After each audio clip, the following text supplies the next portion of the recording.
Welcome, bienvenue. Imagine a network of European universities where the circulation of students, faculty, staff, data, ideas is made easy across political and administrative bodies.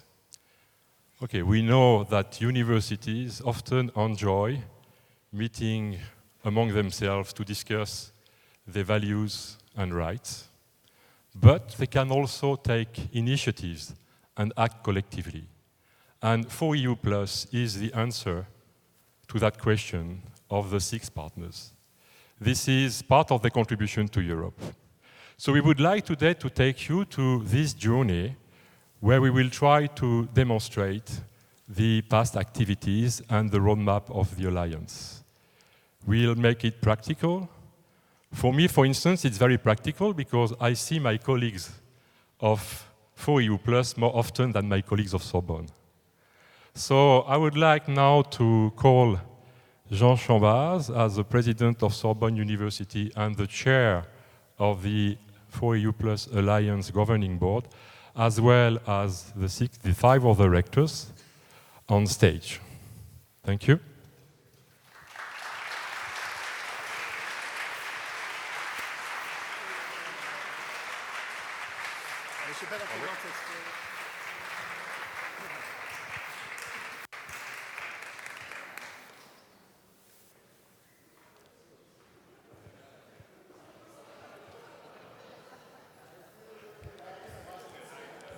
This is why we limited the number of partners to 6. So we'll have the first slide, and I think, yeah, I know, it's coming. Tomáš is first, yeah. Vaše excelence, magnificence, dámy a pánové, studenti, studentky, jsem velmi rád, že se zde scházíme na krásných místech Univerzity Sorbony při zahájení projektu, který započal před 18 měsíci, který se jmenuje 4EU+. Toto spojení studentů a vědců, učitelů 6 prestižních evropských univerzit je pro nás velkou výzvou a také svědčí o tom, že společně chceme vytvářet nové programy a připravovat budoucí generace na úspěšný svět. Your Excellencies, Magnificence, dear colleagues, dear friends, it's maybe the symbolic because next few weeks we will celebrate on the 17th of November the Students' International Day and also the starting of Velvet Revolution, and our students and students of Charles University were very closely at the beginning of changes in the Czech Republic and also in the east part, central and east part of Europe. It's one message and one motto of the Velvet Revolution is back to Europe. And for us, it's very symbolic that we are real at the beginning of the 90s back in the Europe, and now we are closely related to the intensive research universities. For this alliance, it is a highest priority for our team and our colleagues to sharing the best knowledge together. And I think that then we will have many challenges in front of us for the different areas, the sustainable planet, the new task in the research. And we believe that we will doing the best all together, shoulder to shoulder, teachers to teachers, researchers, and student to students. Thank you very much.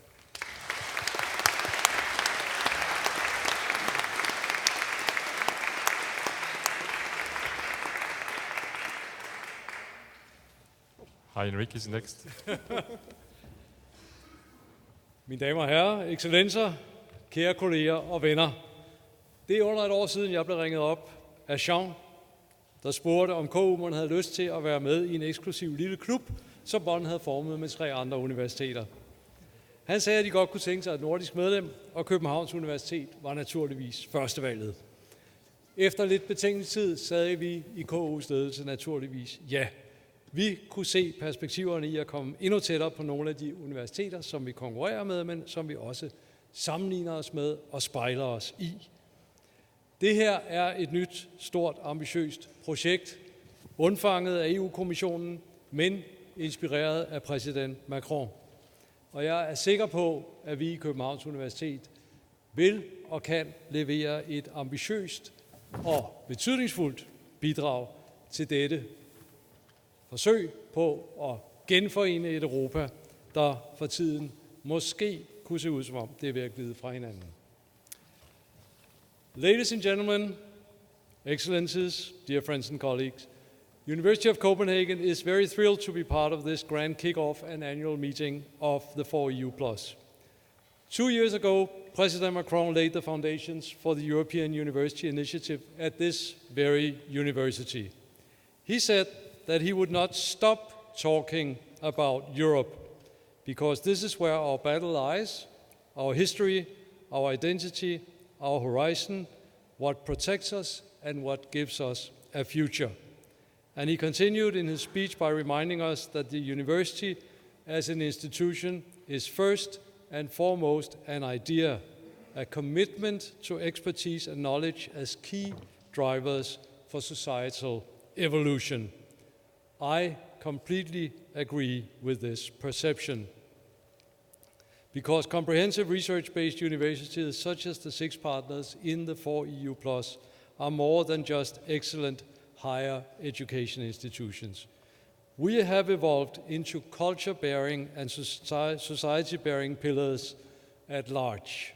In my opinion, research-based education is a fundamental part of the very creation of identity and independent thinking in a modern society. In other words, we have been put in charge of paving the way to a sustainable future by our political leaders. It is a big responsibility, but it's a task that we are up to. I think in this day of age, it's more important than ever that we try to do this together among the different European member states. Independent universities from different member states moving even closer together to realize the vision that was so clearly expressed by President Macron, but which has been the core of university and the idea of the university since we were created. So University of Copenhagen is very proud and very pleased to be part of this very important family. Thank you very much.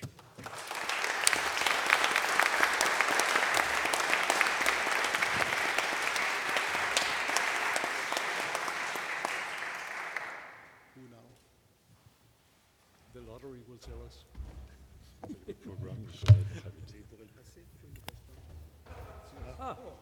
Bernard.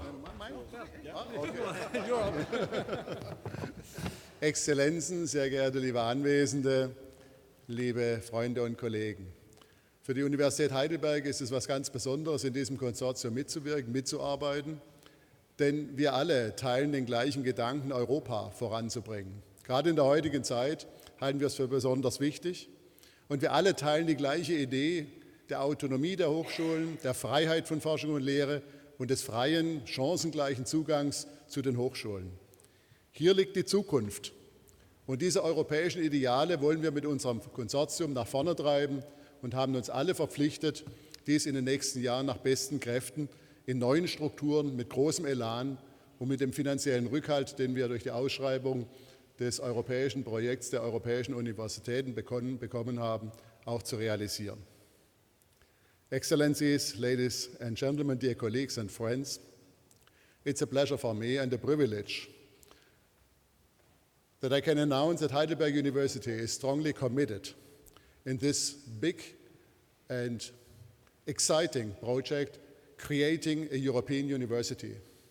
It's a right time and it's a right place here in Paris as well as in Brussels, as well as in Copenhagen, in Heidelberg, in Milano, in Warsaw, or in Prague. It's a right place here to create such a European university because we share the same ideals. It's the ideal of the European university based on autonomy, based on academic freedom, and based on free access of everybody to knowledge and to wisdom. And therefore, I think It is a future, and it is a strong tool and a strong sign that 6 excellent universities, 6 of the leading European research universities, formed this consortium in order to create something new with Europe and for Europe. And I'm keen to work within, and I'm keen to see which results we will generate over the next years for our students, for research, for knowledge, and for the European society in a globalized world. Thank you very much.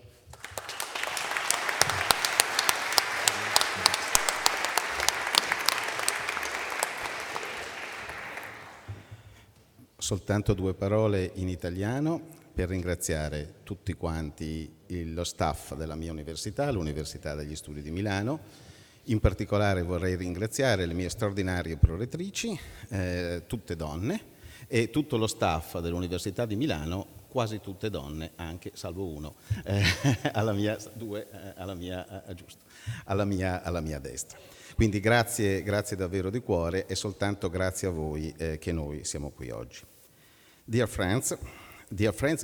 European friends, first of all, thank you for this occasion.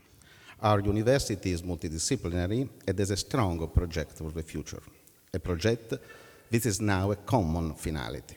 Milano has always been a magnet for social movements and organizations, which have established themselves in a common destiny, reaching a goal based on a synthesis of identities of this complex process of assimilating a multiplicity that integrates elements into a single body.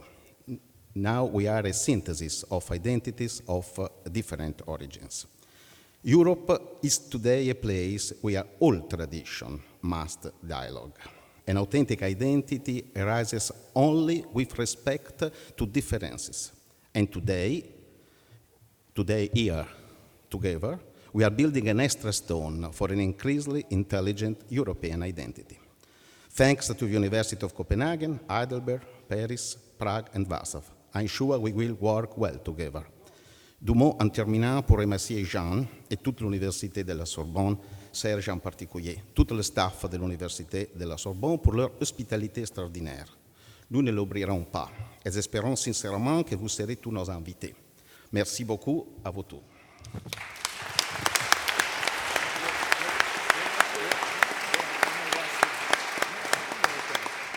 Marcin is next. Szanowni Państwo, witam bardzo serdecznie w imieniu Uniwersytetu Warszawskiego i chciałbym powiedzieć, że 2 lata temu rozpoczęliśmy pracę nad powołaniem wspólnego przedsięwzięcia Uniwersytetów Europejskich. Jestem bardzo szczęśliwy, że dzisiaj możemy przejść do następnych etapów tego działania i możemy naprawdę powiedzieć, że Uniwersytety Europejskie razem pracują na rzecz przyszłości naszego kontynentu.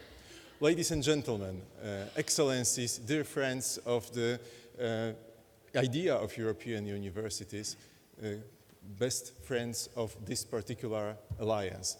I'm very happy that today we are working together with 6 research universities toward European goals. We have a kind of a saying that there are 6 universities, 3 challenges and 1 vision. It shows that we want to work to give the answers to big societal challenges.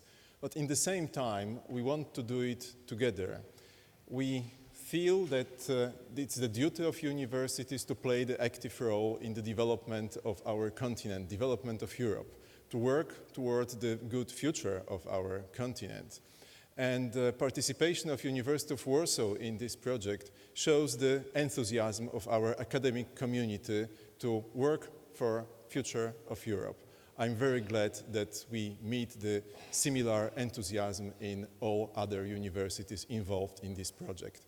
I hope that together we'll do much more than every one of us could do separately. Let's hope we'll be giving these results in the coming years. Thank you.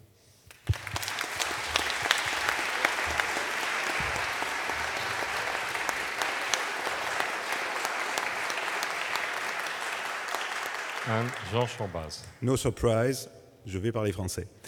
Donc, Madame la maire, Messieurs les ambassadeurs, Madame l'ambassadrice des universités françaises en France, chère Anne-Sophie Barthès, directrice générale de l'enseignement supérieur et de l'insertion professionnelle, chers collègues, chers amis et surtout chers étudiants, je suis absolument ravi de vous accueillir ici en Sorbonne pour ce meeting annuel de l'Alliance For You Plus. Ce n'est pas le lancement d'un programme européen, notre alliance a déjà 18 mois, c'est le développement de nos activités d'une université au service de l'Europe. As you may have not understood what we said in our own languages, it was important for us to stress that while we want to build a European university, it's not to build a uniform Europe, but a Europe rich of its diversity, its cultures, and able to integrate the new coming European members.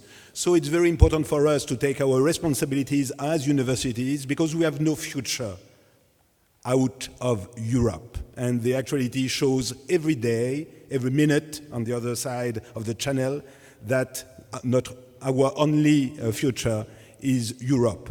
For EU means for you students, it's for Europe, it's for European Union.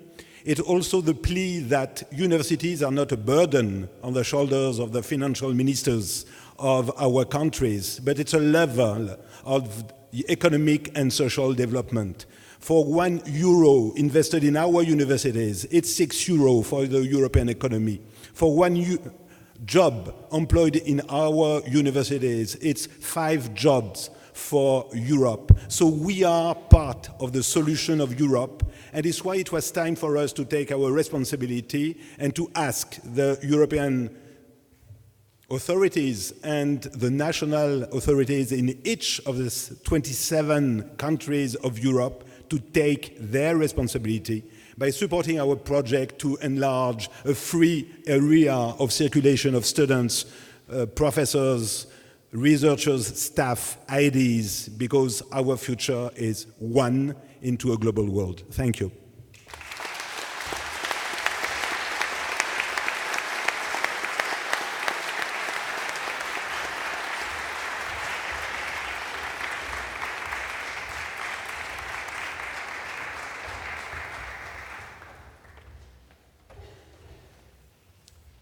So as Vice President of Sorbonne University, now you can see that I really enjoy discussing with my President, Jean Chambaz.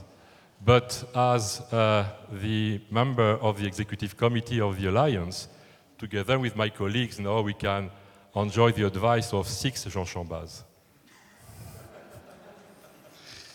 Now it's really a pleasure to welcome Professor Anne-Sophie Barthès, Director General for Higher Education and Employability. It's really, really important because, of course, education is one of the strong pillars of our alliance. Anne-Sophie, merci. Merci.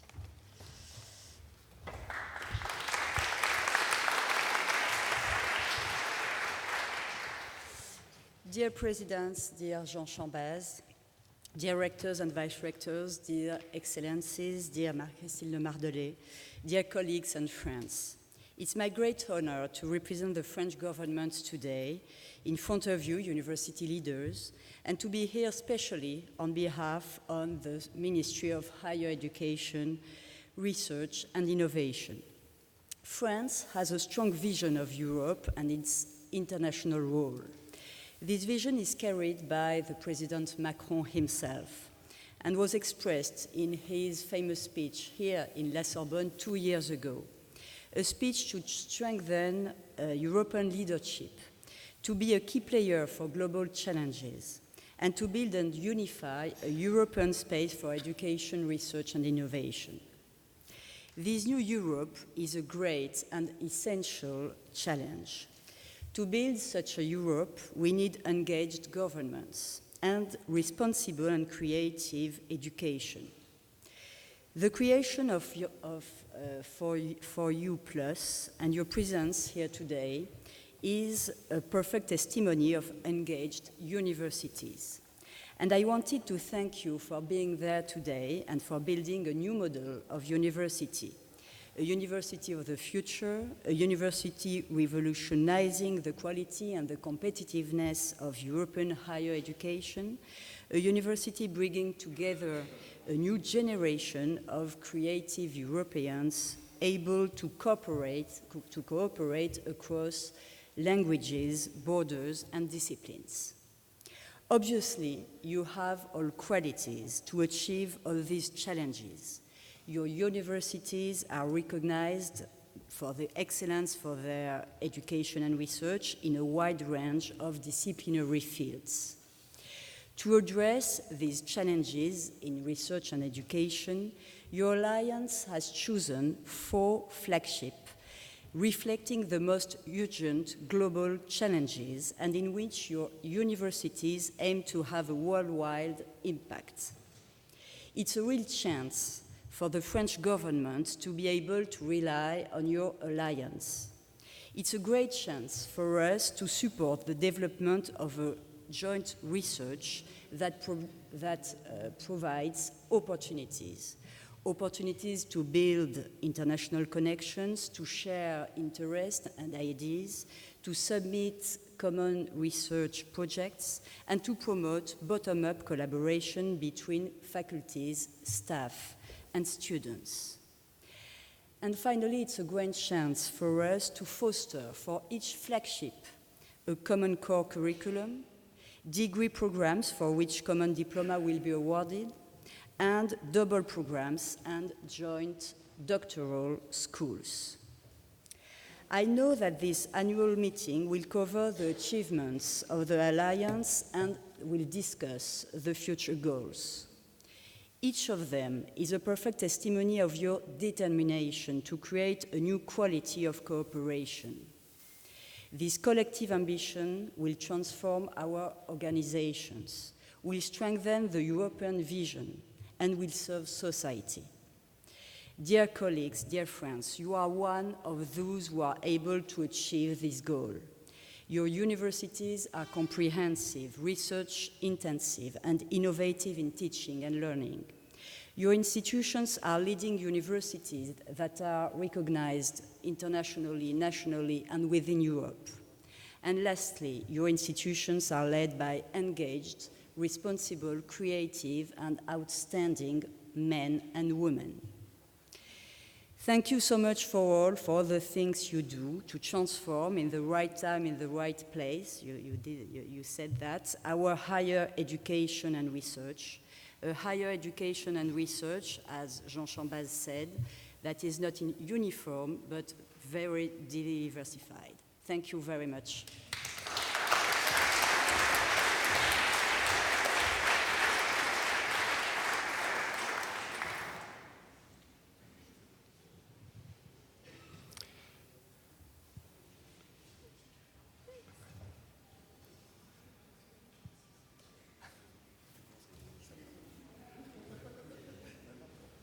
Nobody noticed. So we are very pleased now and proud of having with us the 5 ambassadors. That's again very, very important because as you have seen, this is not only a project or an initiative dealing with research and education, but also a contribution to the political development of Europe. So I would like first to call His Excellency Peter Drulak, Ambassador of the Czech Republic, to say a few words. Thank you.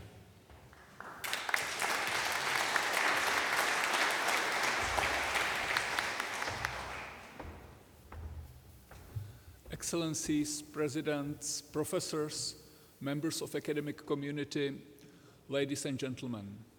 It's a great honor and pleasure for me to be here with you, assisting at an important milestone towards a European university.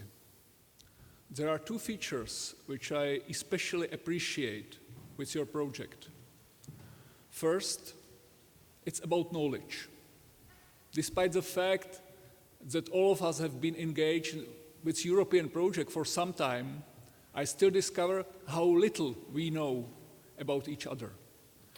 And many of you contributed to the depths, to the deepening of this knowledge by your research, by hundreds and thousands of books and articles.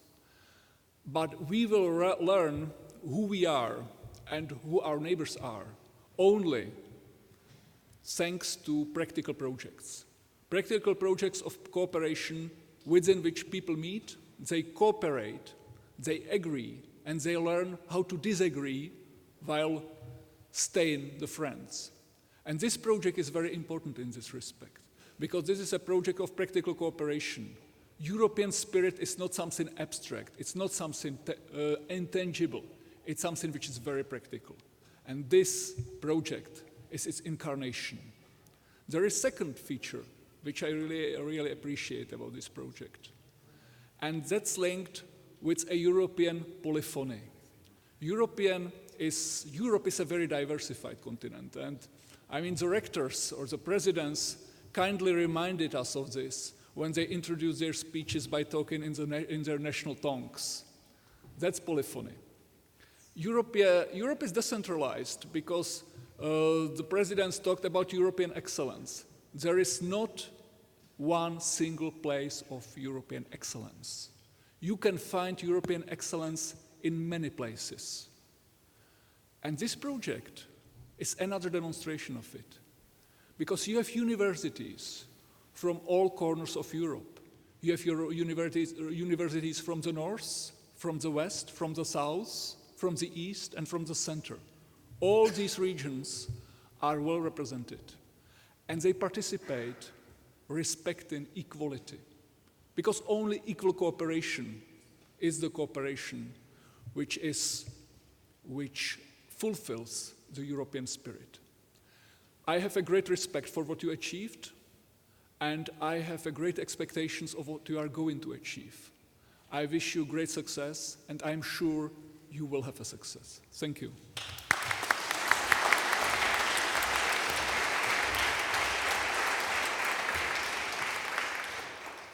And now, His Excellency Nikolaus Meyer-Landrut, Ambassador of Germany.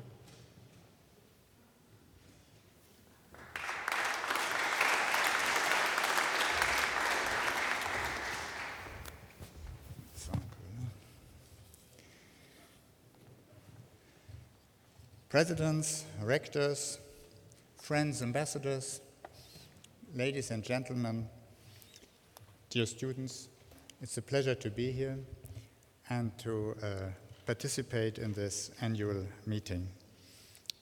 The reference to President Macron and his speech on European universities has been made several times. In German, there is a saying, Eulen nach Athen tragen, which is for me almost impossible to translate. But coming back to the Sorbonne to speak about European universities is a pleasure, and it shows how things work together. What is interesting is that there was a political idea, but that there were many actors in the academic field who actually took this idea up, because ideas can only turn into life if you all make them a living experience, and that's extremely important. And of course, we have seen also the Commission taking it up, making a first call for projects, and has selected several of them, and of course 4EU Plus is one of them, and congratulations. You have been another selection which you have mastered. And when we look into the 17 selections which took place, or which were selected, it is, from a German-French point of view, interesting that out of the 17, 11 have a German and a French component. So that shows how important this part of the cooperation is. Now, we have heard about the values you want to promote, and I can only fully subscribe to that. And this will, of course, foster also mobility. But if you look at it in a more long-term vision, you will actually lift cooperation among universities in Europe to a new level. And this new level will then be, so to say, the reference, perhaps also for cooperation in other areas of the world. Of course, I'm extremely delighted that University of Heidelberg is one of the founding members of this cooperation. It is one of our prides, it's one of our oldest and best universities. So you, other universities from Europe, you have chosen one of the universities in Germany of which the excellency has been confirmed and reconfirmed and recently reconfirmed. So very proud to have you here, University of Heidelberg. For France and Germany, cooperation in this area is also a bilateral issue. We have stressed that in our recent treaty, in the recent also meetings of heads of state and government with their Council of Ministers in Toulouse last week. And what is important for us to say, perhaps in this context, is that Franco-German cooperation in this sense has always the destination to also support and help the European level. This is, for us, a very important link. And finally, let me say a word about the progress in Europe, because we're always saying that it goes to not fast enough and things are difficult and so on. Once in a while, it's good to look back and see from where we have come and where we are today. When I was studying, nothing like this existed. I did pass a semester abroad, which was self-organized, self-found, where no credits were were accepted by anybody. So it was kind of an adventure. And now we have the Erasmus program for more than 30 years. We have a Bologna process for 20 years. We have a Franco-German university for 20 years. We are in the 8th European research framework research program. So many things have developed over the last years. But this, what you're doing in your cooperation and what European universities are doing more widely, this is now lifting this to the next level. And this level is extremely important to demonstrate to all of our European citizens that this is exchange, that we learn from each other, but this is also about knowledge, and that knowledge in the end is what should dominate, coming out of course, free research. So I wish you all this initiative and all the other initiatives, I'm proud to say with a lot of German participation, all the best and a lot of success. Thank you very much.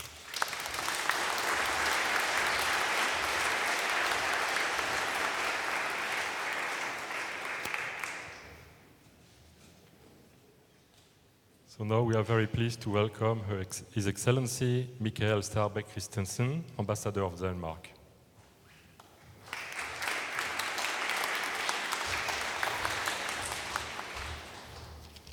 Thank you very much. Thank you to the University of Sorbonne, President Chambaz. Merci. It is a great pleasure to be here. I'm very proud that Copenhagen University is part of this cooperation and that it has unfolded such a strong alliance between European research and higher education. I was actually myself an Erasmus student in 1990, so I guess I might be just a little younger than my German colleagues, so I'm young enough to have experienced the early days of Erasmus. Not in one of these excellent universities, it was a university in Leuven in Belgium, but it was the early days, and I think I was one of the first at the law school of Copenhagen University to go on such an Erasmus program. I think today it's difficult to find students who are not part of an Erasmus program, so a lot of things have happened and happened for the good. Many of my colleagues have stated all the things that I completely agree to. I think we live in a world where Europe needs to be firm on the importance of academic excellence, academic independence. It has to be the basis that we stand on also in the political decision-making. I imagine a few leaders of this world who could use a crash course in dialogue from this group of universities, and how you together can build a reason for things that needs to happen. I was involved in the preparations for the UN Climate Conference in Copenhagen back in 2009, and even though it politically was a bit of a chaotic event, one thing that everybody agreed to was the academia's involvement, and that we needed universities and researchers to work together to find a common platform of knowledge that political decision-making could stand on. So I'm very proud of this. From a Danish perspective, it's evident that this is of great importance to the University of Copenhagen, very old and grand institution. Even though Denmark might be the little brother in this cooperation, the University of Copenhagen is a big institution, one that we are very proud of. And like my Czech colleague said, academic excellence is not about how big your country is, it's very much about universities. And I'm sure that this cooperation is funded on a very equal basis. So I'd like to thank our French hosts for taking this initiative, and once again stating the bonds between our countries and between our universities. And I'm sure this will be a very successful enterprise. Thank you very much.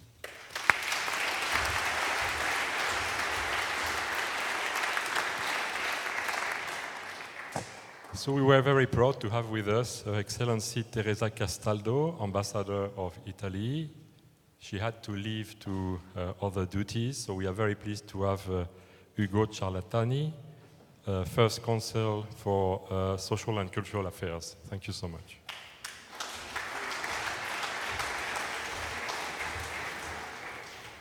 Good afternoon, everyone. On behalf of the Ambassador of Italy, Teresa Castaldo, who had another commitment, I'm going to say a few words. And in honor of this beautiful place, the University of Sorbonne, the speech will be in the French language. Cher professeur Jean Chambaz, président de l'Université de Sorbonne, Madame la maire, chers recteurs, chers professeurs, chères étudiantes, chers étudiants, chers collègues amis, je vous remercie, chers recteurs, pour la gentille invitation à cette cérémonie du lancement de l'Alliance For EU+. Cette initiative vise à créer un nouveau modèle de coopération pour l'enseignement de la recherche grâce à une infrastructure commune entre vos universités. Bâtir une plus grande interconnexion entre étudiants, chercheurs et professeurs est au cœur de l'Alliance dans la perspective d'un nouvel espace européen de l'éducation d'ici 2025. Je suis certaine que cette initiative va devenir un excellent symbole de l'irréversibilité de nos relations culturelles, scientifiques et universitaires en Europe. Un regard vers notre futur commun. Un regard qui part des déclarations de la Sorbonne de 1918 et de Bologne de 1919, qui nous inspire encore.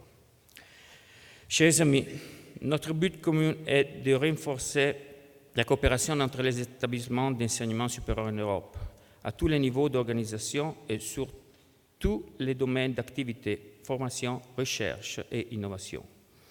Pour atteindre à terme une identité européenne plus forte dont nous avons besoin, il faut parvenir à une nouvelle génération d'Européens et réaliser une progression commune dans la qualité, la performance et la compétitivité internationale des établissements d'enseignement supérieur en Europe.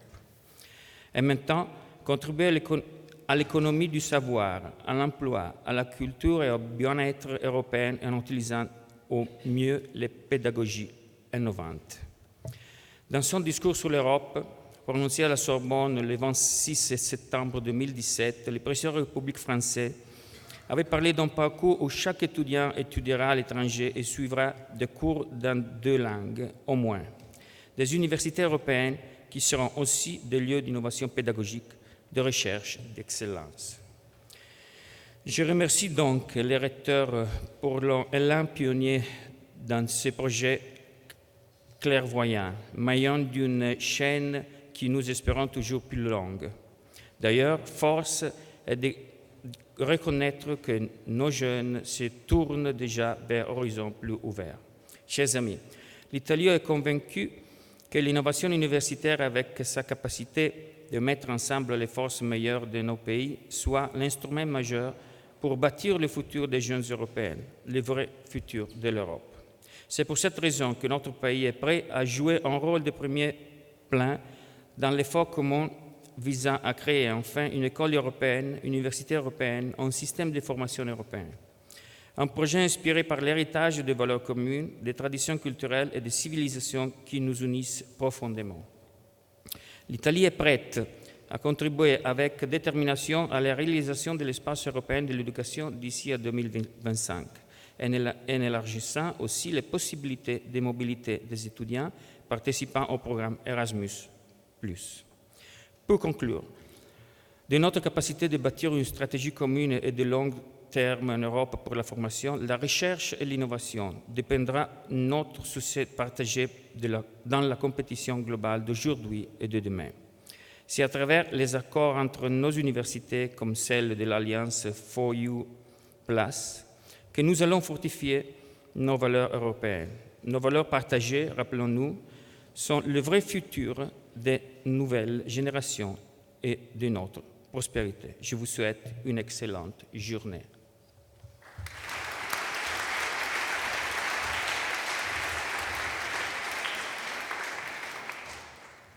And now, I would like to call on stage His Excellency Tomasz Mlinarski, Ambassador of Poland.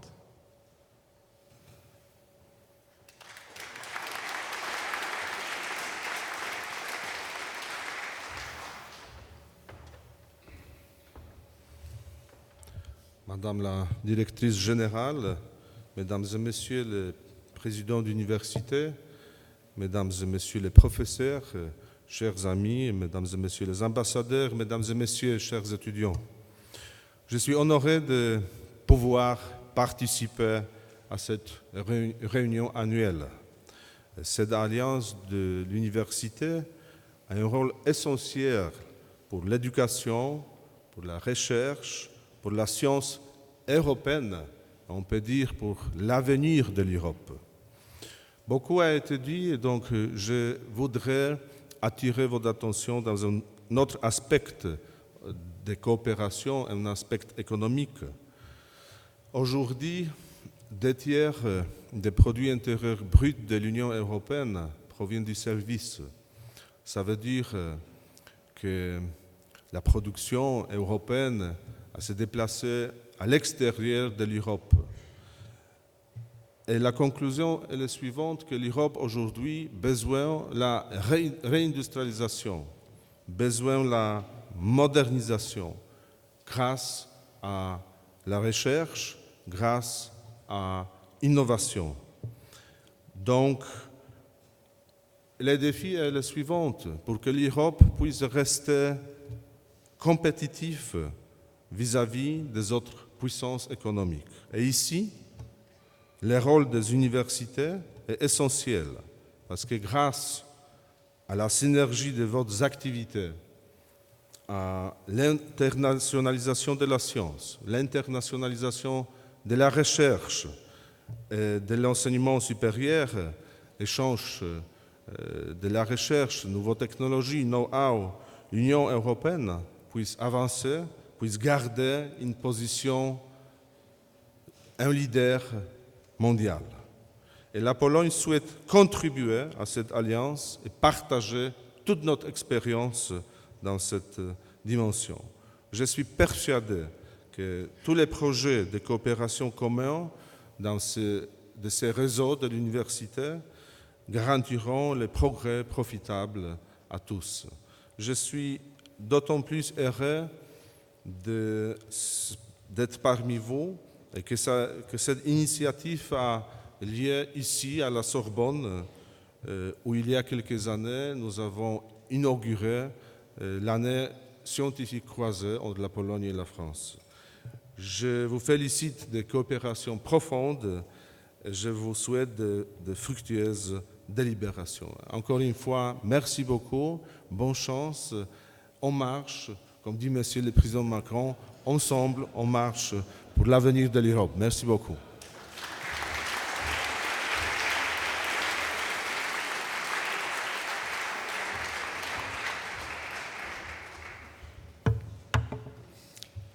So since we get started 18 months ago, we were on a fast track and we have developed our mission statement, a document that I will advise you to read, which basically defines the joint policy of the 6 universities. And of course, we started to build the community and develop activities. So we will not be able to have an extensive presentation of all those, but I would like to call on stage my friend, Professor Antonella Baldi, Vice Rector for Internationalization of the University of Milan, who will give you a flavor of what we have developed over the past month and a little bit of the future.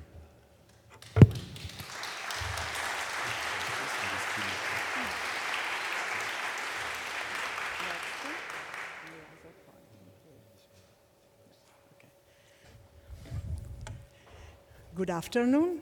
For me, it is a privilege and a real honor to speak to all of you in this beautiful Grand Salon. And of course, the objective of this presentation is to show you the annual or 1 year and a half activity of our 4EU Plus Alliance. And not only the activities, but also how we work together and we have progressed in our idea of a common university, and which are the framework that we can share with all of you in order to give a real chance to our university to be concrete and active in education, research, and technology transfers. Of course, I don't want to speak again since our rectors and their excellence ambassadors already show us so very well the high level of our alliances, but also which are the needs for Europe in this frame. But I would like to stress some points that we have put in our mission statements. The first point is that we have the responsibility. We have the responsibility to guide our students. We have the responsibility to support our researchers in coping and possibly solving big challenges in a changing world. And this is important because we must educate the next generation of citizens that make our countries, make Europe a key reference in the future in education, research, and technology transfer. Well, let's say a few words of our history. We were born 1 year and a half ago, and the 4 universities, Sorbonne, Charles, Heidelberg, Warsaw, signed the first declaration for a joint collaboration of a new idea of challenge-oriented university working in research and education. And after a few months, the University of Copenhagen and the University of Milan joined this idea. We share the same vision. We share the same objective. And for these reasons, we enter in the 4EU that became 4EU Plus. But plus does not mean +2 only. Plus means that we have a vision. We have a vision of an open university. We have a vision of a university that is inclusive. We have the vision of a university with our reach is externalized and realized in the society. And for that, we signed with a mission statement that, as Sergio stated before, we would like that all of you read this further memorandum of understanding for 4EU Plus in Heidelberg in January. And afterwards, in February, we applied for the Erasmus University call, and hopefully, I speak, okay, here, we were successful in receiving the grants, so we arrived in a very good position, I would say, and among, for sure, the 17 consortia, the 17 alliances among 54 who participate to this call. And here we are today, in the headquarters of our alliances, we are selecting our Secretary General, and of course we are also speaking, and this morning we spoke a lot, I tell you, about the governance and about practical things, how we will go on. And tomorrow many of you will be involved in the Flagship meeting. It's the first for EU Plus joint Flagships meeting. It will be crucial. I would like to transmit to all of you how important will be the discussion we will have tomorrow for starting to work effectively together. But not only that, this morning we have also working groups meeting. Working groups meeting is the meetings of our staff. And what is fundamental and crucial to succeed in our universities, new university, is that faculties, staff, but also students, how many students are here? I hope many, will be involved. Okay, to make a long story short, we are here today, and the real beginning of the Erasmus project of European University will be in November 1st, but our alliances want to go further, want to be more open, want to be a really new university. And for this reason, of course, we have to show our strengths. Our strength, you can see here, is that we are public, research-intensive, comprehensive universities with leading roles in our own countries, but not only in our own countries, but also in our regions.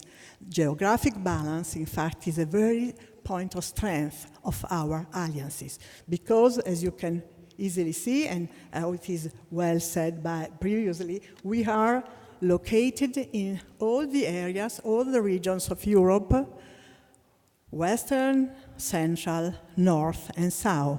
More, we are also in the critical position for the strategic multi-regional perspective to open and to widen the borders at European level. So this is a very important point. Of course, we are also very internationalized, we are research intensive, and we trust that research and education must run together.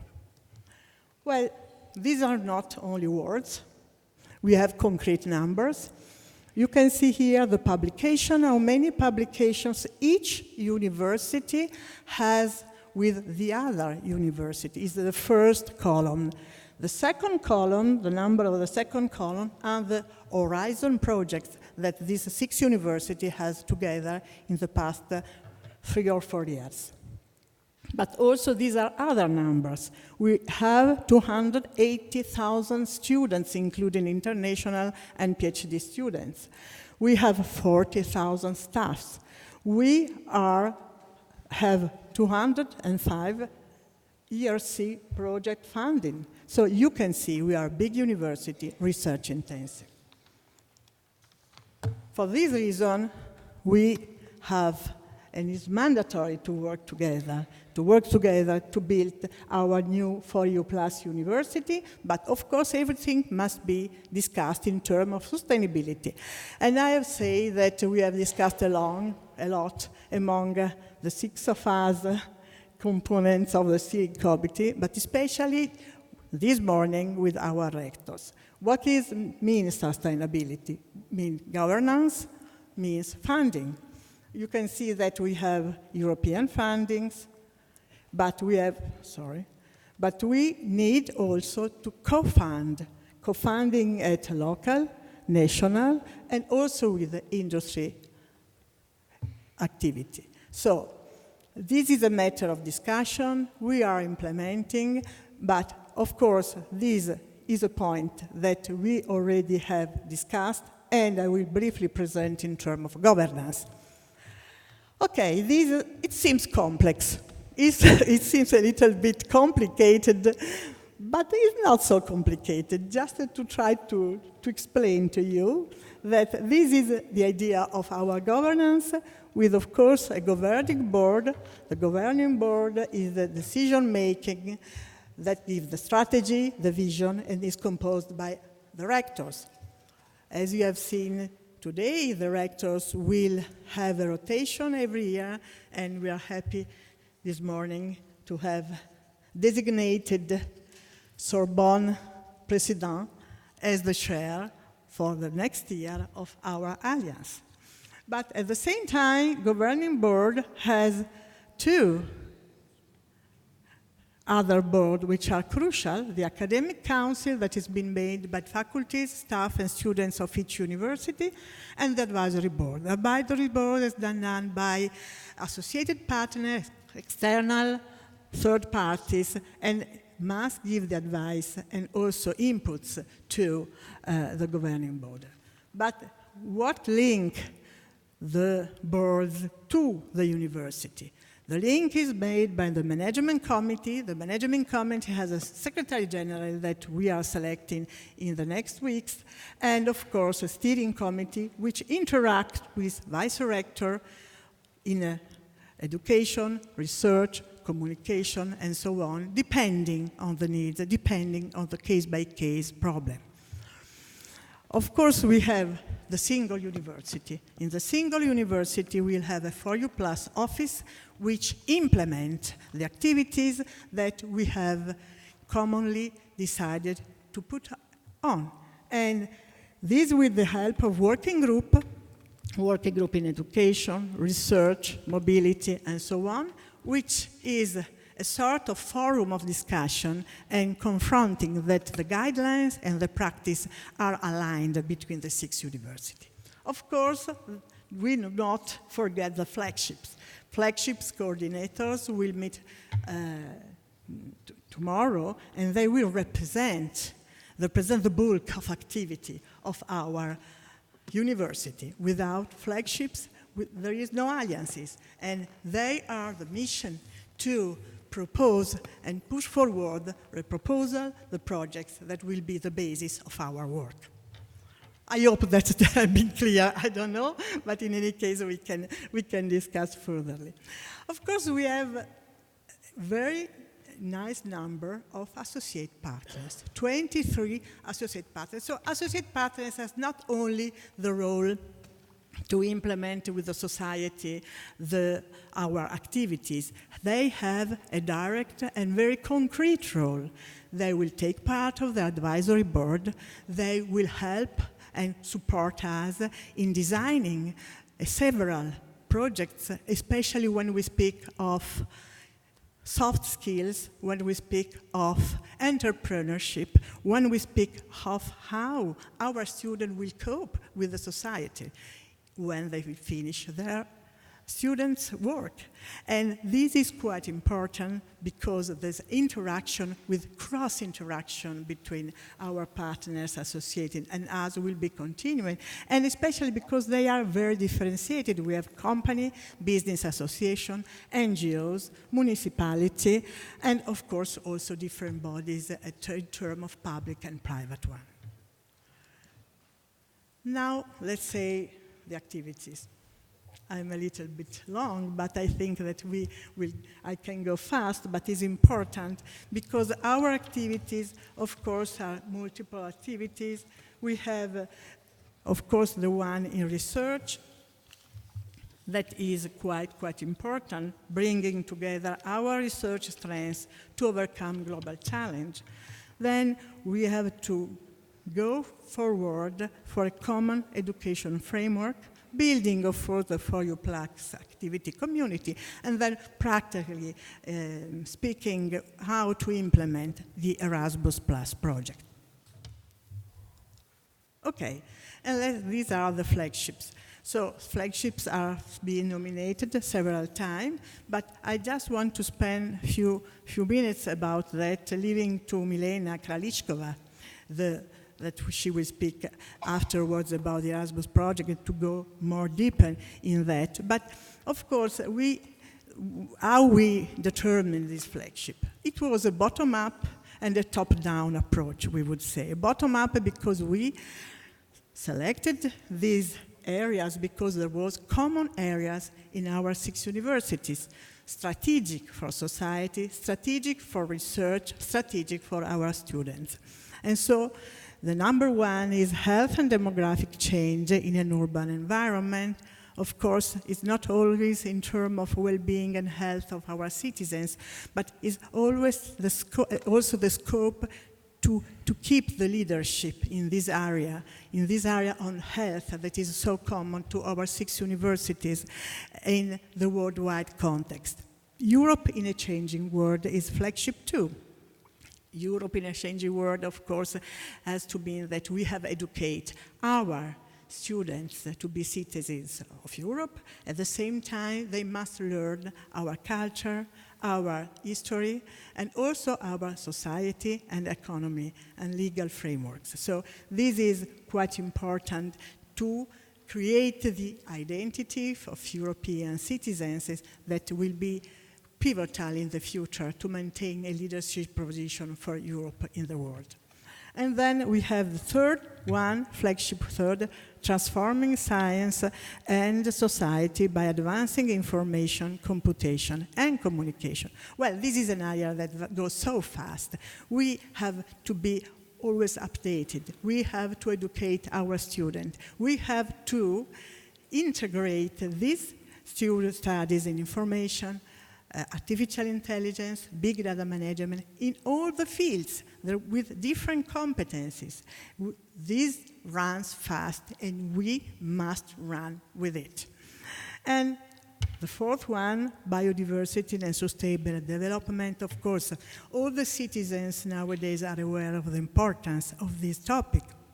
And we have to modeling, to establish new way to study how to keep biodiversity, how to maintain the ecosystem between microorganisms, plants, animals, in a world where the environmental impact becomes even more and more important, and the loss of biodiversity as well is a problem and will be a problem, and where we must feed 10 billion people in not so many years ahead.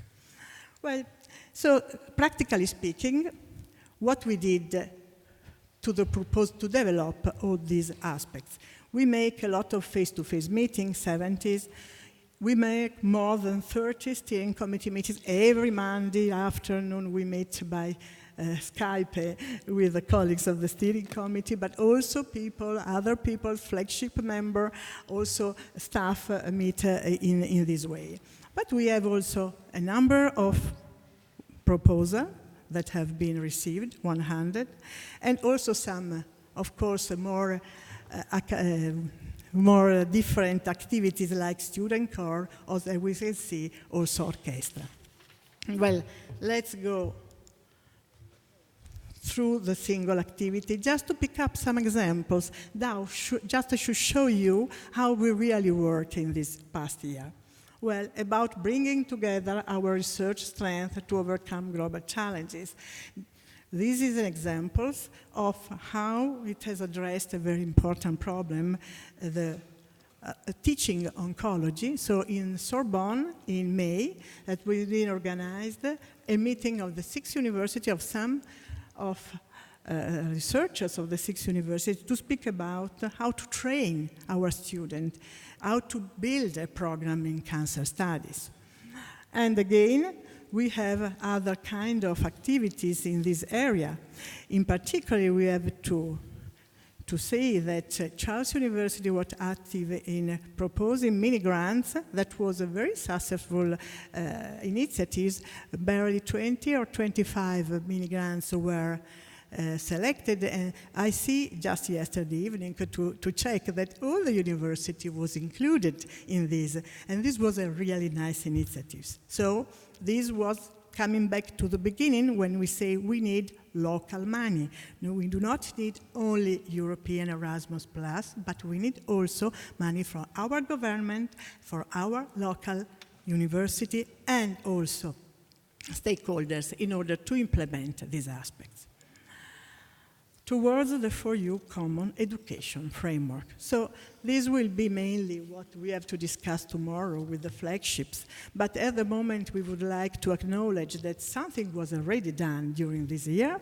Thanks always, this is another example, to local support. For instance, the API project, the Academic Partnerships for Innovation in Teaching and Learning, have supported the organization of a innovative student center environment within For You Plus, and especially a state-of-the-art of the tools and techniques in teaching and learning. Because as we spoke this morning after the working groups meeting, the need is to increase the mobility of our students, but it's not possible to increase the physical mobility up to a number. So what we have to do is to build common courses, virtual one, online courses, and synchronized courses. So everything that can implement the contacts between students of our 6 universities in a virtual way, but still effective.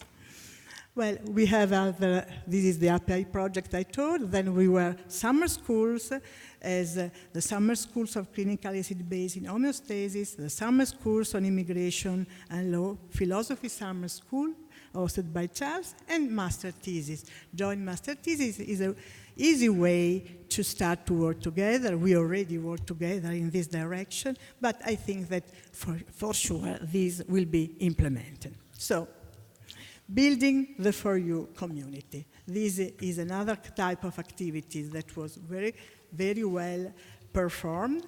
And I would like to tell you the truth with an event that is not yet performed, but will be in the next few days. That will be the Student Perspective meeting in Copenhagen. It is the first For You Plus student conferences, because as you know, the student involvement in the university in terms of representative and in terms of their input and how they develop associations is quite different. So we need to know, in this case, in a really bottom-up approach, how to proceed in this sense, giving voice to our students. But we have also some very nice things like share musical languages or celebrating together the academic year, like this one in Sorbonne, where you can see many of us were celebrating the new academic year.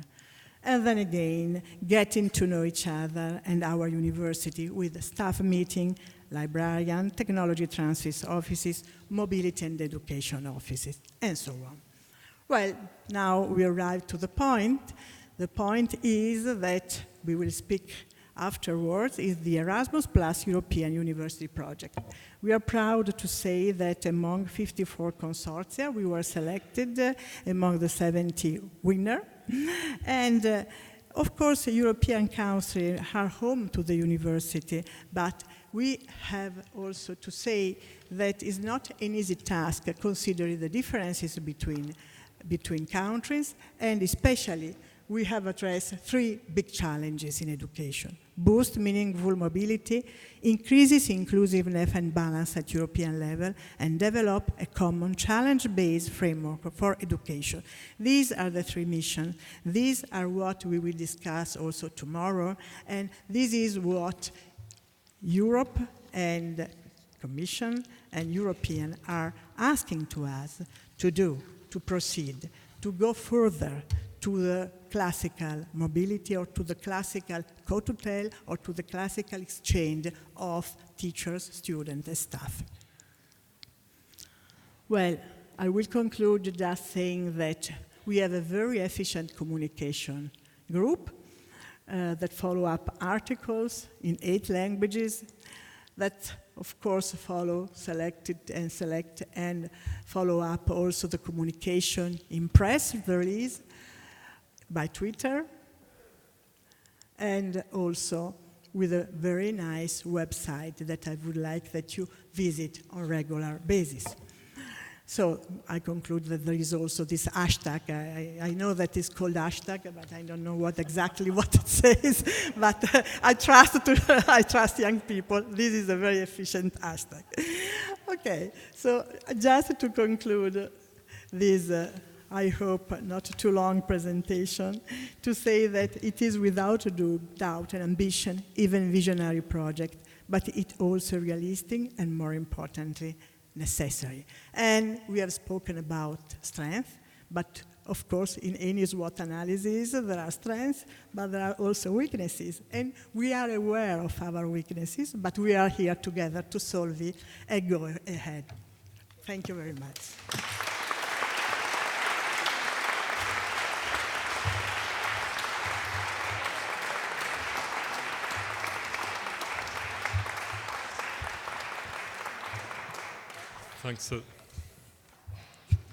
Thanks a lot, Antonella, for this quite difficult exercise to try to summarize a lot of activities that we developed since a while. So beside this, of course, I mean, we, as Antonella mentioned, we know the barriers and we are working on identifying the legal obstacles, of course, related to mobility of staff, for instance, and we are working on fellowship programs for the faculties. We're working hard on the infrastructure. We know that we need an infrastructure to develop this collaborative organization. So we started, for instance, as one example, to design a common cloud infrastructure, meaning that we don't need to have all individual research infrastructure at one place, but we are really ready to share. So this is definitely for faculties, but since day one we said this is very, very important to engage staff, because we can declare whatever we want. At the end of the day, if we don't have the machinery, it won't work. So we have been working hard with different services and supports to develop different mechanisms to engage the staff. And, as it was mentioned, some students are, of course, in the center. And we are really eager to listen from students about how they can benefit from such an initiative. So they will discuss this week in Copenhagen between them about the initiative and what they expect from that, and as well as how much they can contribute to the development of the roadmap. So I would like to call on stage 3 students just as representative of this initiative. So Mr. Christian Hove, student from the University of Copenhagen, Octave Akamatsu, student at Sorbonne University, and Mrs. Madeleine Peterson, student from Heidelberg University.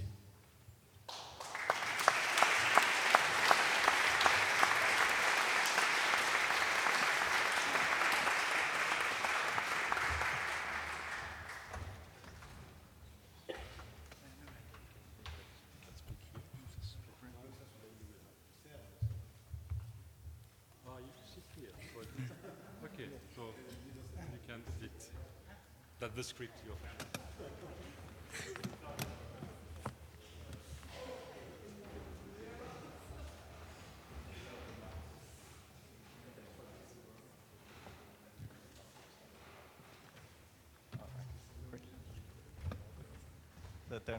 Is this working? Yeah. Ah, great. Well, thank you. And dear rectors, researchers, university staff, and other students, and also, of course, ambassadors and other friends of this alliance. My name is Christian Dam Hove, and I'm a law student at the Faculty of Law at the University of Copenhagen. And it's a great honor to sit here in front of you today. For me, the 4U Plus Alliance shows that universities can have ambitions that go beyond borders, culture, and language. However, today is also important because that this event and the fact that there are other students here with me shows that students are a natural part of this alliance, which is something that should never be taken for granted. Just as researchers and university staff are an essential part of the university, students are an essential part of the university too. Also, looking at the recent history of the countries in this alliance, it is very clear that students are an important factor in society too.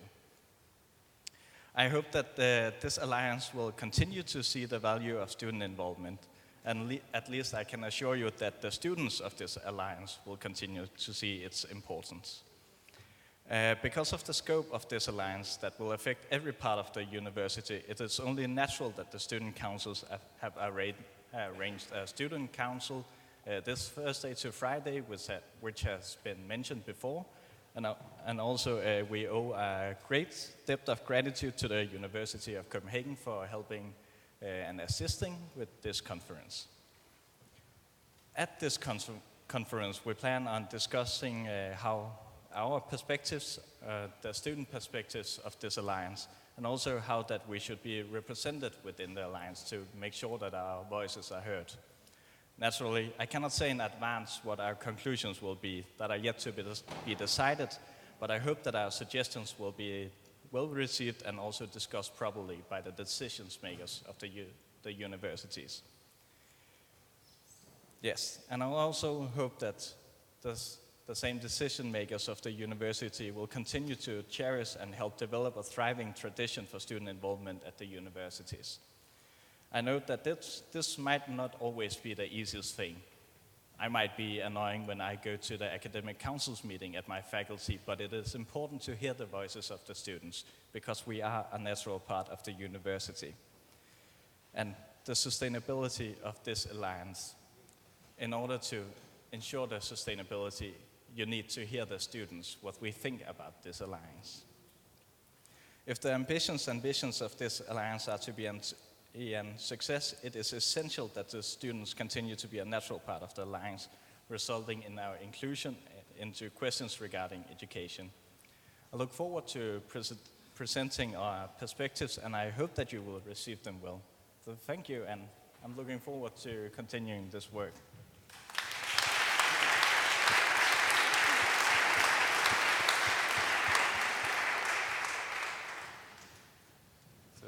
Good afternoon, everybody. First of all, I want to thank you for the invitation. I'm very happy and honored to be here and to have the opportunity to talk about my experience as a Sorbonne University student and a member of the 4 Year Plus Alliance. Could we start the slide? Okay. My name is Octave. I'm a third-year medicine student at Sorbonne University. And I'm one of the 25 students who have been selected to attend the medicine and science program. From the moment that I decided to study medicine when I was in high school, I was particularly interested in surgery, even if the reasons why are still quite obscure to me. But in fact, my recent experience as a student tends to reinforce my interests. So let's see it. Last July, I spent 2 weeks in Pilsen in the Czech Republic. I was not there as a tourist, obviously, but I was there as an attendee of the Summer School of Experimental Surgery, also called SSES. This event is organized every year by the Faculty of Medicine in Pilsen, Charles University. There I had the opportunity to train my surgical skills and to practice on living animals. That is quite rare and unique in Europe. But I also had many different theoretical lectures about ethics, biostatistics, or histology, for example. We were 32 students coming from countries all around the world, so the SSES was quite selective. But the fact that I was a student from one of the 4 Year Plus Alliance university was a plus in my CV. I was the only French guy there and the youngest, but I was both eager and anxious to represent the 4 Year Plus Alliance. Meeting young people coming from countries in and outside Europe was a rich and exciting experience to me. And the 4 EU Plus Alliance therefore clearly contributes to build strong links between generations, and I think that peaceful and cultural exchanges is very important to our future in our European countries. As I mentioned a few minutes ago, my attendance at the SSES was motivated by my increasing interest in surgery. And obviously, this has been favored by the education that I received here in Paris at Sorbonne University. And I would like to highlight 2 points that are important to me. First, the medical courses here makes possible to practice at the hospital from the third year of the studies. And so this flexible organization helps us to develop responsibility and reactivity. And I'm currently practicing every morning at the neurosurgical department of the Pitié-Salpêtrière Hospital. And just, for example, during the weekend, I just had a 24-hour shift at the neurosurgical emergency room, so it's very interesting. And the second point is that during my first year of studies, which is very selective in France, I benefited from the so-called tutorat. It's an organization of second and third year students, and it helps first year students to study the courses and train preparatory exams. And I was very enthusiastic about it, and I am now an active member of the team, and I am proud of it. I would like to thank again my university, Sorbonne University, and all the university partners of the 4-Year Plus Alliance. I think that developing European-wide educational programs is, to my eyes, one of the best ways to strengthen cooperations between benevolent people. I also wanted to thank Dr. Lischka, Professor Kralichkova, and Dr. Boutin-Rousseau. Thank you for your attention.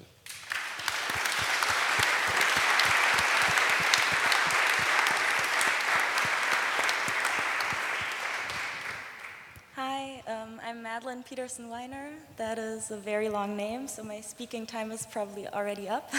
But I still would like to say a few things. I was asked to speak about insight from a student perspective, how we perceive the program, and how we are excited about getting involved with it.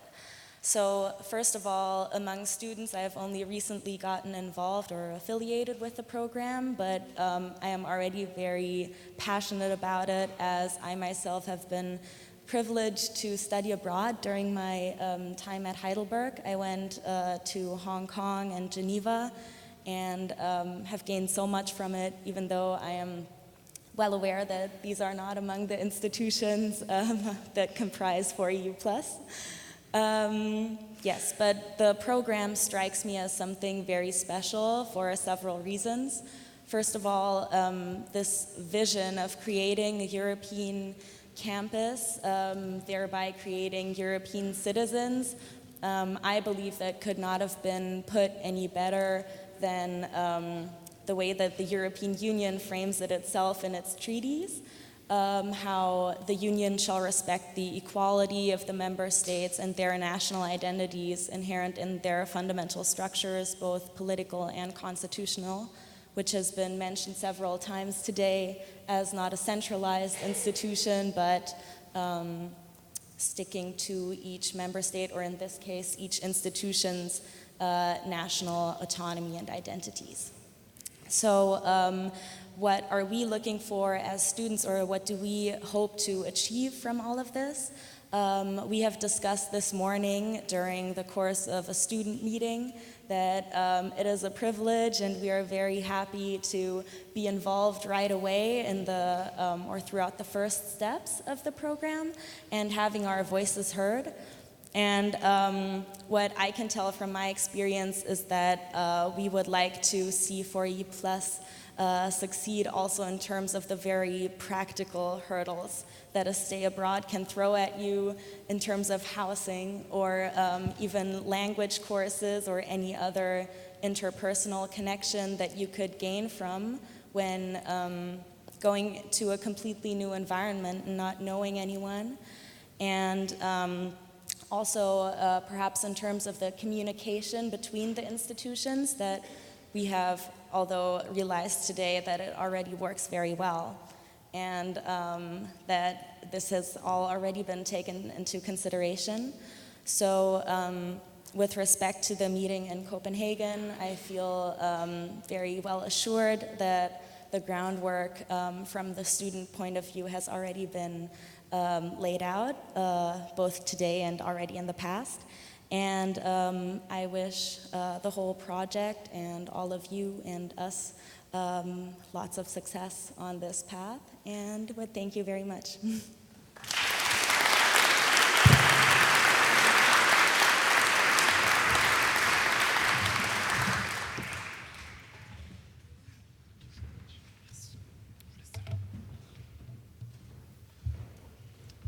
So to echo to Madeleine on practical things, so we have agreed among the partners, for instance, to guarantee housing for students' mobility across the members of the Alliance. That's a very important practical aspect. Now, I'm very pleased to open this video capsule that we received as a testimony from Mrs. Themis Christofidou, Director General for Education, Youth, Culture and Sport from the European Commission.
So this gives a perfect transition to the European University project, as you have seen, which is one of the components for the co-funding of the Alliance. And I would like to call on stage Professor Milena Kralikova, Vice Rector for Education of Charles University, just to give us some ideas about the education pathway that we have designed for moving forward in that pillar. Milena? This is plus, and you have the slide there. Thank you. Your Excellencies, ambassadors, dear rectors, dear colleagues, ladies and gentlemen, dear friends, I have been given the honor to present here shortly basic information about the UN project that has been awarded to 4EU Plus Alliance. And as long as the heart of this project, to which all other its activities relate, is education, my speech will focus on educational activities of 4EU Plus. In the beginning of my presentation, I will just shortly remind you the 3 challenges in education that have been identified in our mission statement. And these are, in fact, our commitment to develop a common challenge-based framework for education, to boost meaningful mobility, and also to increase inclusiveness and balance at the European level. In fact, we have identified 6 key actions that needs to be developed, and we will start by defining and developing a shared 4EU Plus portfolio of skills, competencies, and values for our students. We will also focus on research-based learning pathways that will include core curricula and that will be aligned with our 4 flagship programs that have been already mentioned by Professor Antonella Baldi. And of course, we will focus on the seamless and meaningful mobility that has been already mentioned here a few times. In future, we plan to implement a common evaluation framework of our educational activities, and for all of these key actions, we will pool expertise and platforms and share them. All of these key actions will be joined with creating an integrated and open platform linking physical as well as our virtual campuses. Oh, sorry. Too quick. The key activities that we plan in our EU project is actually to create together a 4EU Plus framework for co-designed educational activities. We will develop together 4EU Plus learning pathways that will be, as I said, mainly aligned to the 4 flagships, but also some of them will be overarching them. We will prepare an augmented 4EU Plus campus, which will of course be in many aspects using virtual mobility and blended forms of education. The 4EU Plus educational activities, as you already saw, and I'm really proud that I'm actually speaking after the students, the 4EU Plus educational activities already started, and they started by something that we're already doing. We're doing mainly PhD courses, but also short-term experiences, for example, the summer schools. We are starting with these short-term experiences, but we are gradually going into more complex and more co-created activities. Gradually, we will together develop learning components. You can see that's the second step on this ladder. We will then co-design courses. We will together form core curricula, and in the end, of course, we hope to really co-create the most complex educational activities for EU Plus flagship degree programs. The 4 flagships were already named, and I'm really looking forward tomorrow to meet with those of you who are in flagship 1, and I'm looking forward that all the flagships will start tomorrow in fact, will continue tomorrow with other activities towards the more complex one.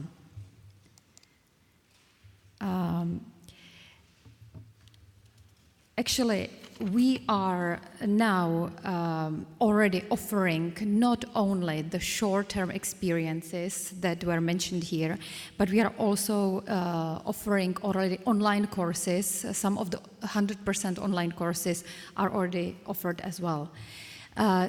There are 5 key educational actions that will be taken as well, and we will go step by step towards further educational activities that are co-created. We have identified in our for EU Plus, EU project, 5 transversal skills that we want to transfer to our students. Multilingualism, data literacy, critical thinking, entrepreneurship, and social engagement. These are the 5 transversal skills that we really want to develop and give to all our students. We are aiming to, with our educational activities, to really reach from the online shared courses with the whole spectrum of blended educational activities, and we definitely want to aim at all of these steps. Some of the educational activities that we perform now are blended, some of them are face-to-face. In future, we want to have the whole range in our portfolio. What is already running?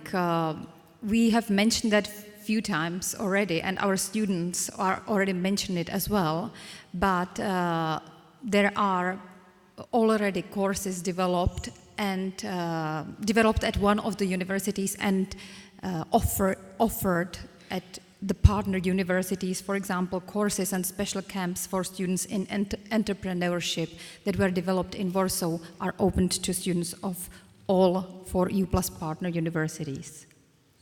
Of course, Erasmus Plus Mobility is running. Charles University, for example, is welcoming more than 40 students this semester.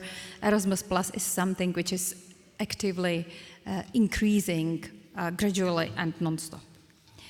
Our working group of education that is cooperating for more than year and a half will meet in December in Warsaw and will prepare together framework for our colleagues from Flagships and give them this framework to really bring and develop a huge range of educational activities for coming 2-3 years and further.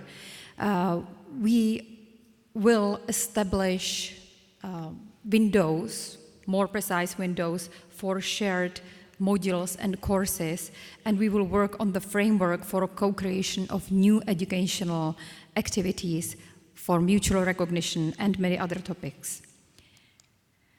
Of course, there are always challenges that appear on the way. We need to develop together data management system for to facilitate the communication between academics, Flagships, and the working group of education. We need tools to facilitate the mobility, recognition, and also to show our offer to students openly. And we need to stress out that in the Alliance, in fact, the activities of our colleagues in Flagships are without boundaries, but in the EU project, we do have to stick to the platform that will be developed in the project. I would like to thank in the end of my presentation to all of my colleagues from Working Group of Education that helped me to prepare the presentation. And also I would like to thank all my colleagues who are already actively working on the educational activities for our students. I believe that that way our shared goal, which is student-centered activities and flexible learning pathway for our students will gradually come true. Thank you for your attention.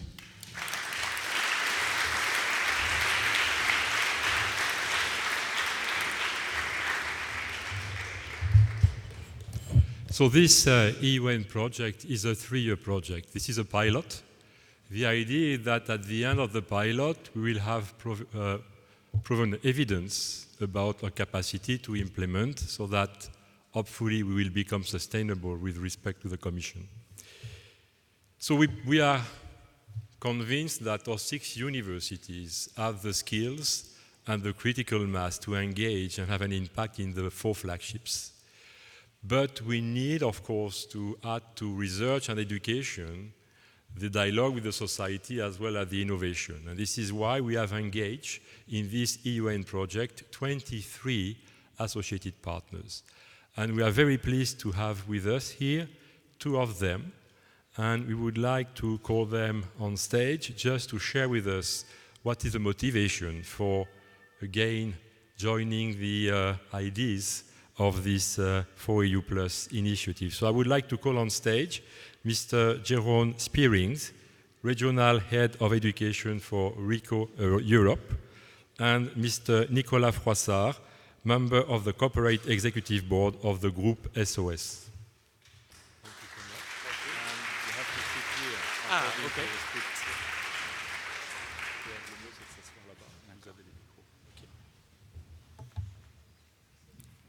So maybe, Jeroen, you can start first. Yeah. You want me to start? Yes. Yeah, okay. First of all, thank you, all of you. I'm speaking on behalf of RICO Europe.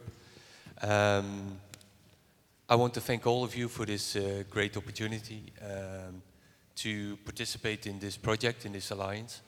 And I think a special thank you for the University of Milan, because they introduced us to this idea, to this project and to this alliance.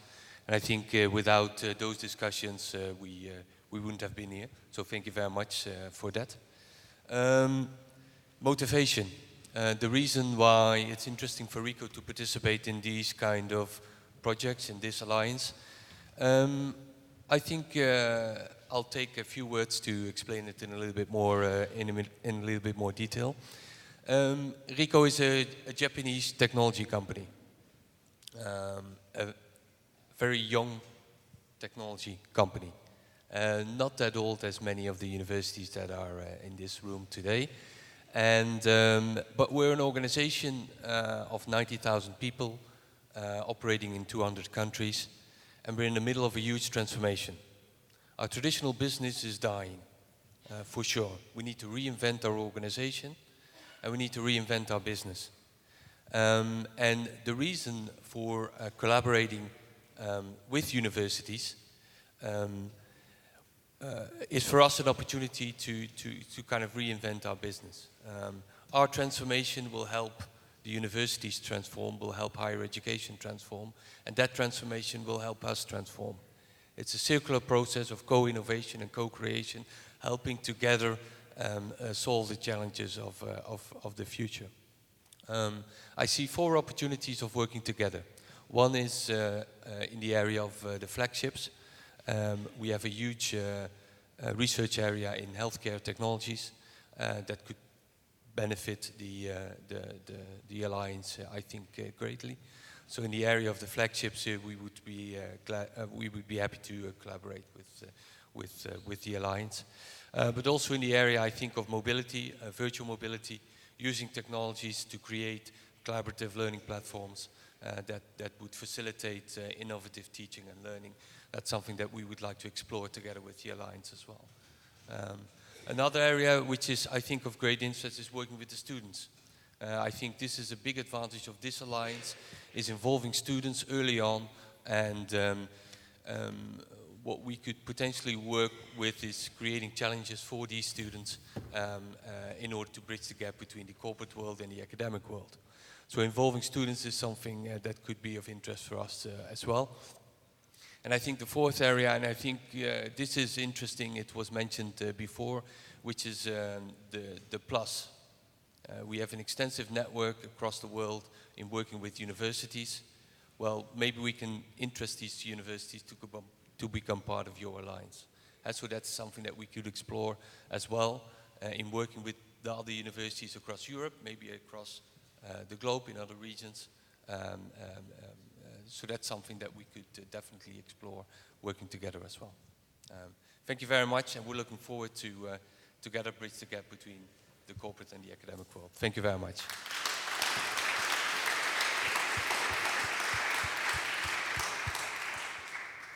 Thank you for your invitation. I'm Nicolas Froissart from Sos Group. It's a French organization, but a non-profit one, and it was created 35 years ago with the ambition of fighting exclusion in all its forms, and by gradually diversifying its activities and putting economic efficiency at the service of general interest. It now meets the needs of society with 8 issues: youth, employment, solidarity, health, elderly, culture, environment, international action, providing innovative response and solutions to the main challenges in our time. 18,000 employees, 1.6 direct beneficiaries per year, 550 facilities in 44 countries. Sos Group is one of the leading social enterprises in Europe. It is thus a vast and precious database on the quality of care, teeming with examples of successful social innovation. A few years ago, we launched Impact Campus, which offers tools and training programs on social and environmental causes to train students and professionals and help them to be able to face the great challenges of the 21st century.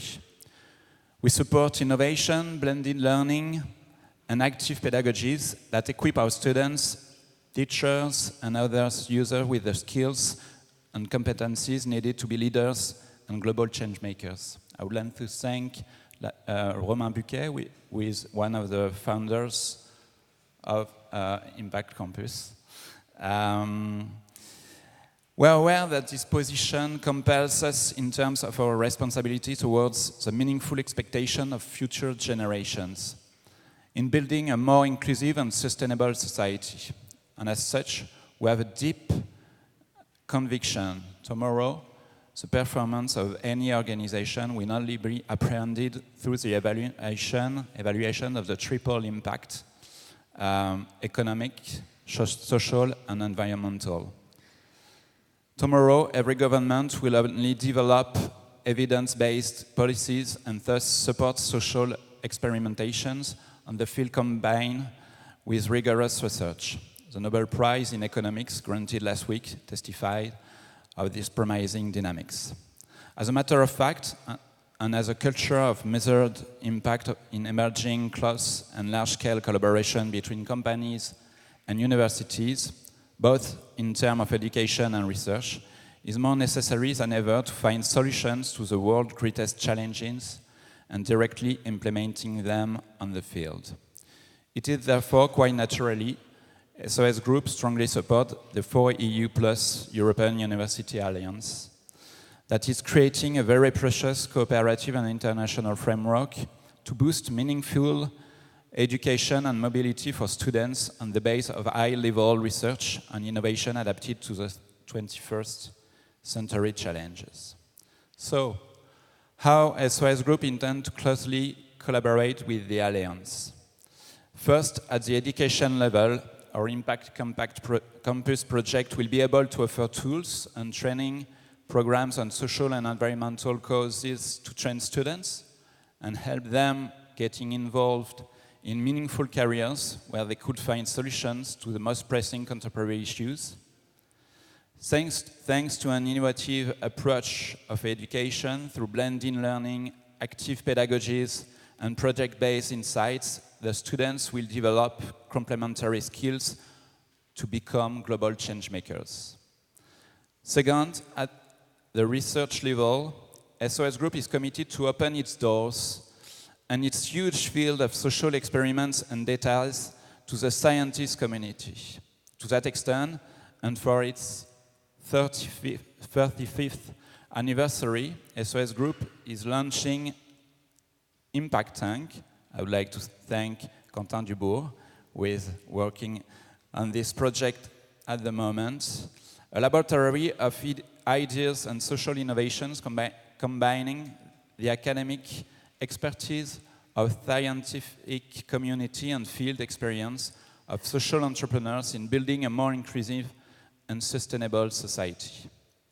Therefore, SOS Group is committed to collaborate closely with the 4 EU Plus Alliance in examining the possibility to set up comparative research-intensive projects across Europe and strengthen emerging and promising partnerships between the scientific community and the social enterprise sector. We are looking forward to working together. I wanted to thank Sorbonne University for the organization of this event and for the invitation. And on behalf of SOS Group, thank all the 6 Alliance members for the very valuable and precious work you're doing to strengthen European integration in the service of the awakening and emancipation of our future generations. Thank you very much.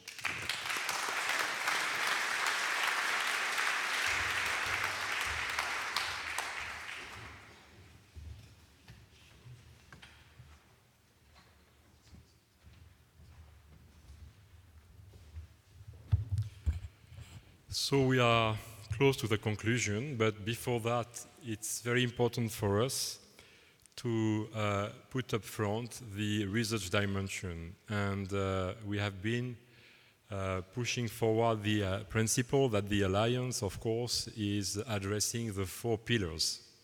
Education, we have mentioned, dialogue with the society and innovation, and research. And for that purpose, we would like to present a short video from Jean-Éric Paquet. We're very happy to have this strong message from the Director General for Research and Innovation of the European Commission.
So now it's time for closing. So I would like to call Jean Chambaz as the chair of the governing board of the Alliance to give some concluding remarks.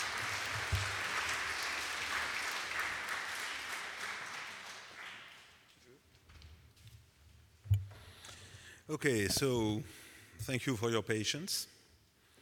And before going out of the Grand Salon to go to the buffet, some conclusions at this time. I would first thank very much all those who were involved in the development of For EU Plus Alliance activities during the last 18 months. A lot has already been done, but we know that even more is in front of us, and we heard the student who showed how demanding and expecting they are, and we don't have to deceive the expectation they put in For EU Plus.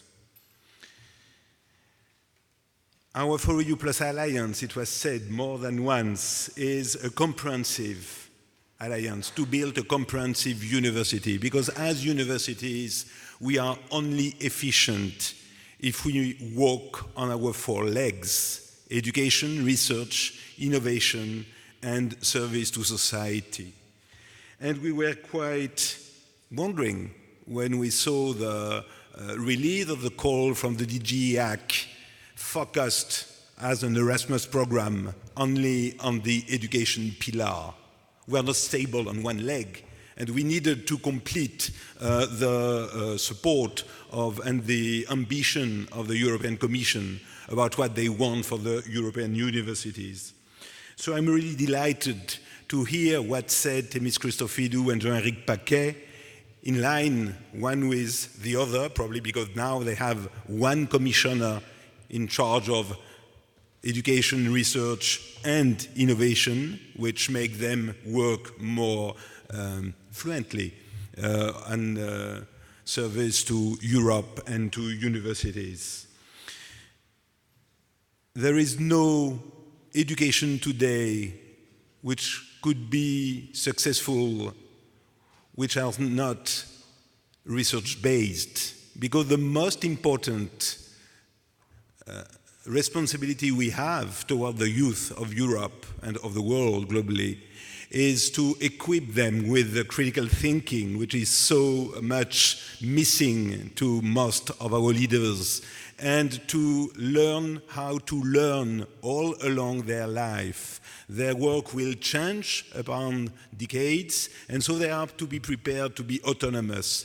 There is no better training than the training by research, and it's why research universities and an alliance of research-intensive universities is very well placed to develop such an action.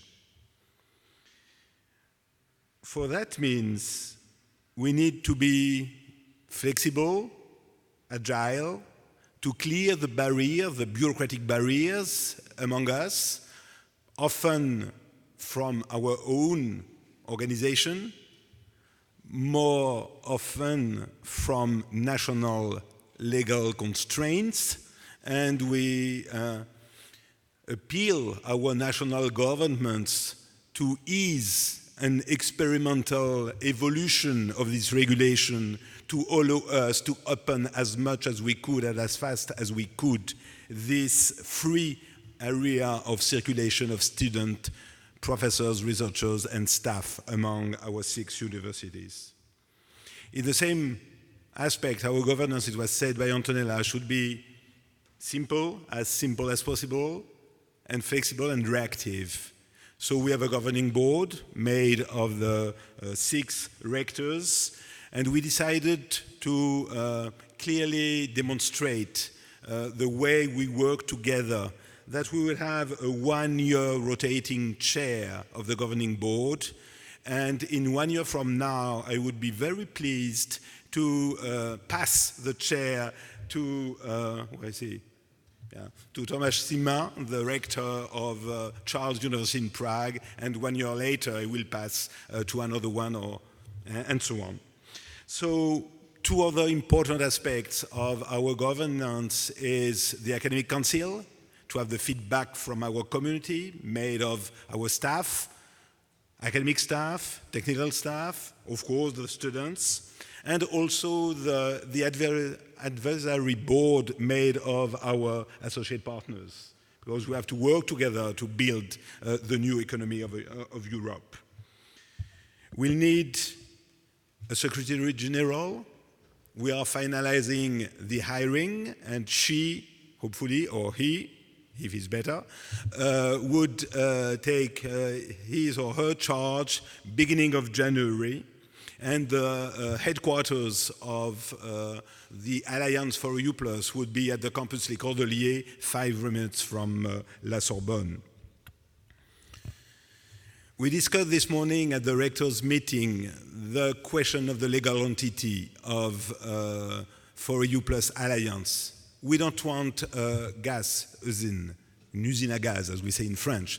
We want something who would help us to clear the barriers, and probably it would be a signal for our partners, as for to the European authorities, to have a European entity who would carry on, would be our common instrument to carry on our project and to collect all the funds we'll ask at the different calls from the commissions and from the national governments. Because we have, if we want to succeed, we have to speak of funding. We will have tomorrow morning the meeting of the colleagues in charge of the implementation of the 4 flagships in education and research. They meet in workshops to delineate the programs for now more than 1 year, and they ask when. We are building the thing, wait a little bit, but when? Progress in the definition of what you are doing, yes, but when? And when is now? So we now have to fund this project. They have waited enough and they have to develop. So for that means, in the Erasmus call, we presented a budget of 15 million euros. And we are the alliance with the biggest budget, which was put on the table. 5 million from the Commission, but 10 million from our own budget in kind or in funding, because we are really devoted to the success of the alliance.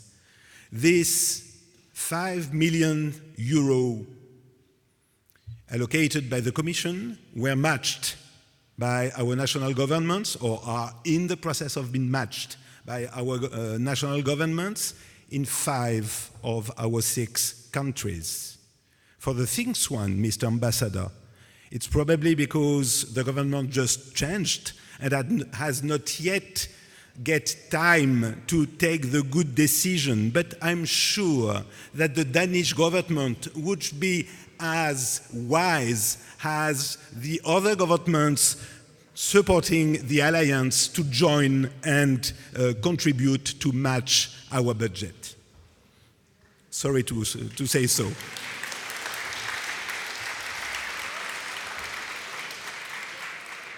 But it's not enough. We said that we want a comprehensive alliance, matching research and education, and if we are quite optimistic with the speech from Jean-Éric Paquet, opening routes of developing research support and funding by the Commission, we have to start by our own. And as for the education pillar, we decided this morning to put on the table 6 million euros for the 3 next years as seed money for the research project.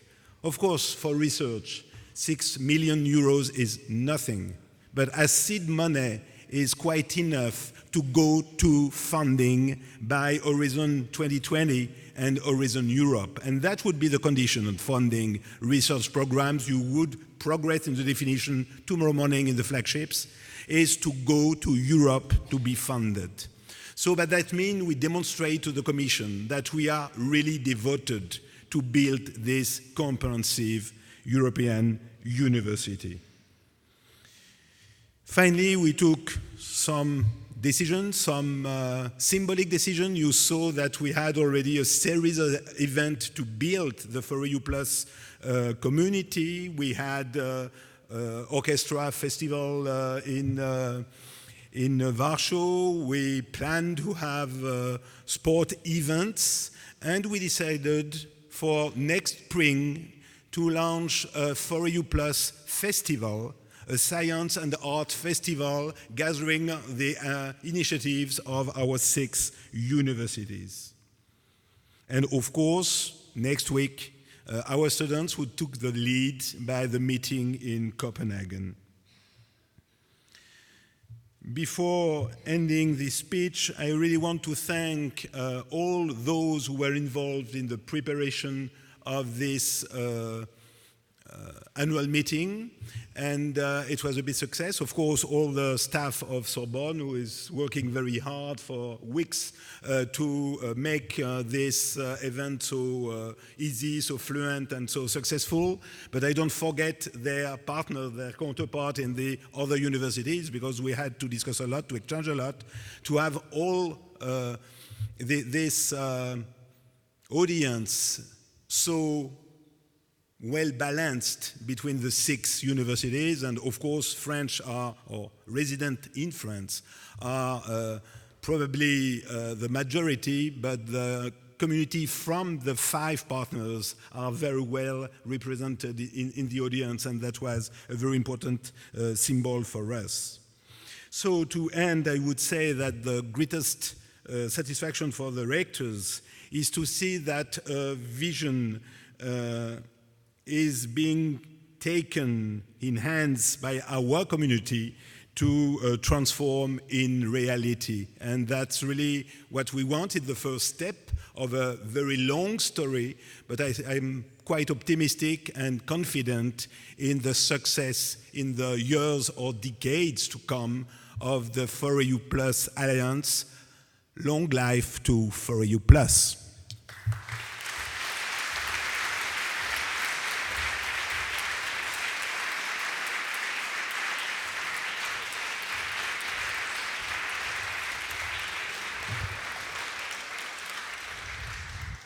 The bar is open outside.